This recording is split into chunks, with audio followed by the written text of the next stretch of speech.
Pairing 9 patch, so I've used this a lot, and I kind of know what I want to do. But I usually take a photo of what I'm going to be working on, and I put it into Skitch. I love Skitch. This is one of my favorite apps for planning. And so when I get in there, I'm going to, this was what the block looked like as just a 9 patch. We cut it in half, and then we take it all apart and we put it back together, and now it's all fancy and looks really cute. So with Skitch, there are several different options of things we can use over here. I like using this little magic marker, and it can either be clear or kind of see-through highlighter, and I can change the color that I'm going to use, and I can change the size that I use. So I can draw, and it's kind of faded first and then it comes a little brighter, and I can highlight that and I can move it, or I can just delete it. I can change it to a different size, and I love it. Or I can highlight that and I can change the color. It's really cool. So anyway, it's a fun app. I can highlight that and I can delete it.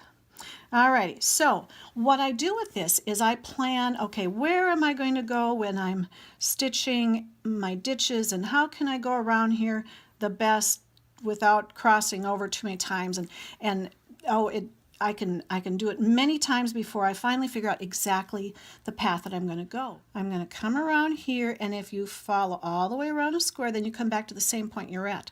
Now I can make my line here, and I can do my squiggle, whatever I'm going to do in here, and finish out my line, And now I'm going to go around this big block again and come back to where I was, and now I can finish out my squiggle and finish out my squiggle, and then I'm going to do my little line and finish up my squiggle and finish up my squiggle, make sure that I finish that line, make sure I finish this line, then I can do my squiggle again and do my line and squiggle, squiggle, squiggle.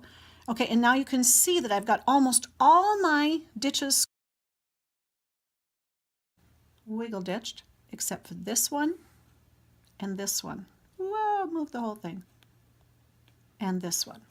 So that's going to be my best route for doing my wiggle ditching and my little meandering in my rectangles, all in one fell swoop. So the other thing that we can do in Skitch is we can use both numbers and drawings and change our colors and stuff. So however much detail you need to have so that you can have it sitting back there while you're stitching to remember where you're going, this works really well. So number one, I know that I have to start up here, and I'm going to come around that block, and then I'm going to do my little squiggles and around that little block.